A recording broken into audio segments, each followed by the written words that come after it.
estudiantes del noveno año de educación básica, la tutoría 8. Hoy con el bloque de lengua y cultura que corresponde a la unidad 4 de lengua y literatura. Hoy vamos a ver el tema sobre las variedades lingüísticas, lenguaje formal e informal.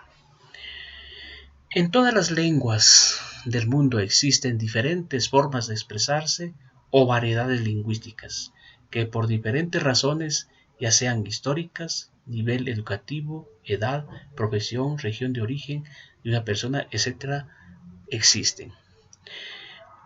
Podemos hablar o escribir de diferente manera según la situación comunicativa. No nos expresamos igual cuando conversamos con amigos y familiares que cuando hablamos con un profesor, persona extraña o autoridad, o en el hogar o evento académico. A estas formas de expresarse de acuerdo al contexto, al interlocutor, es lo que llamamos variedades lingüísticas situacionales.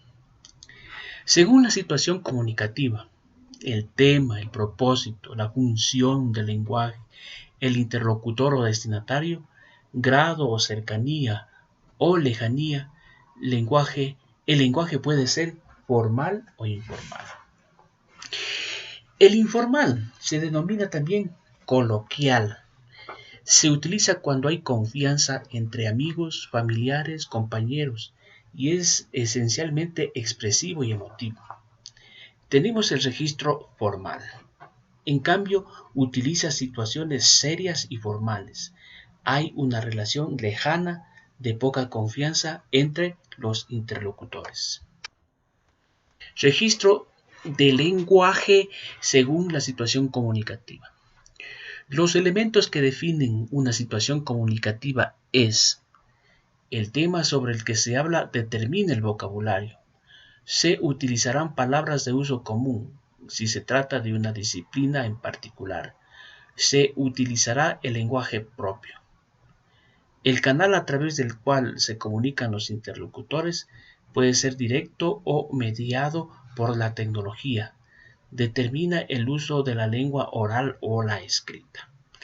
La intención comunicativa del hablante, que puede ser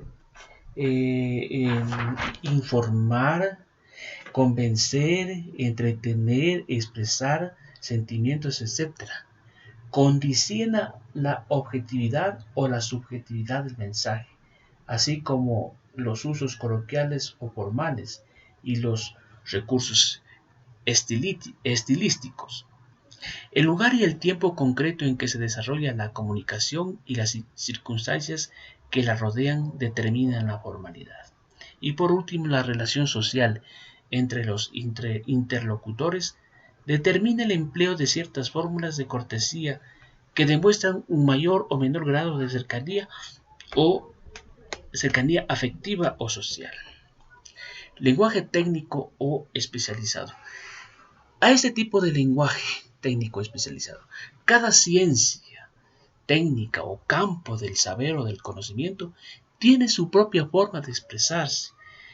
Esta forma particular de expresión constituye su lenguaje técnico o especializado, que se caracteriza por lo siguiente. Su función principal es brindar información objetiva y fidedigna sobre los temas que trata o investiga.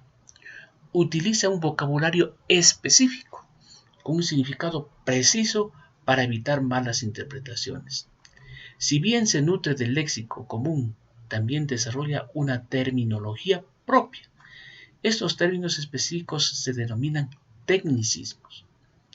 Este tipo de lenguaje es el resultado de un acuerdo o consenso acerca de la terminología y sus significados.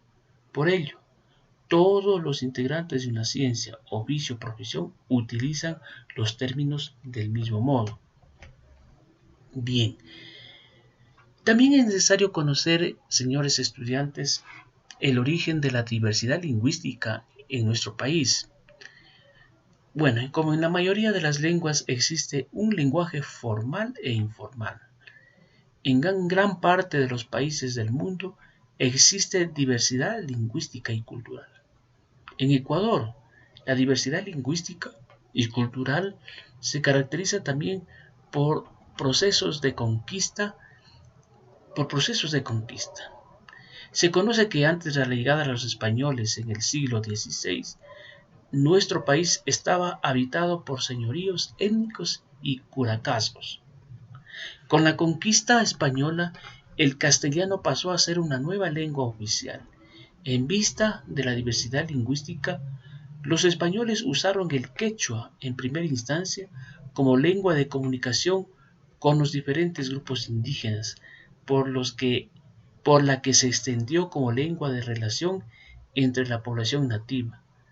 Los españoles utilizaron como herramienta de cristianización, castellanización y conquista.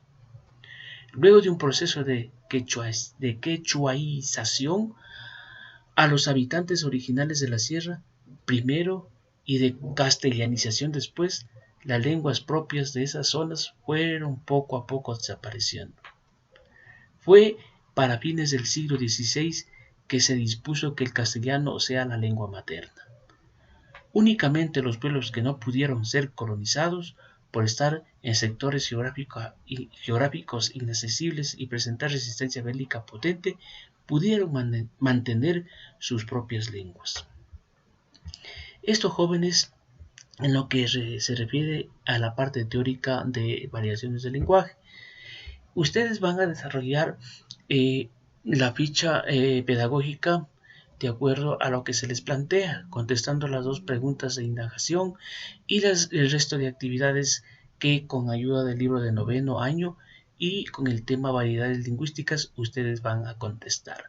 Las dos últimas preguntas se plantea la interdisciplinaridad, con qué materia se relaciona, y la última por el temor que sienten ustedes por causa de la pandemia. Indique usted cómo demostraría su constancia como una manera de vivir armónicamente con los demás. Esto es por hoy, señores jóvenes estudiantes. Les deseo éxitos en sus tareas y nos vemos la próxima semana. Muchas gracias.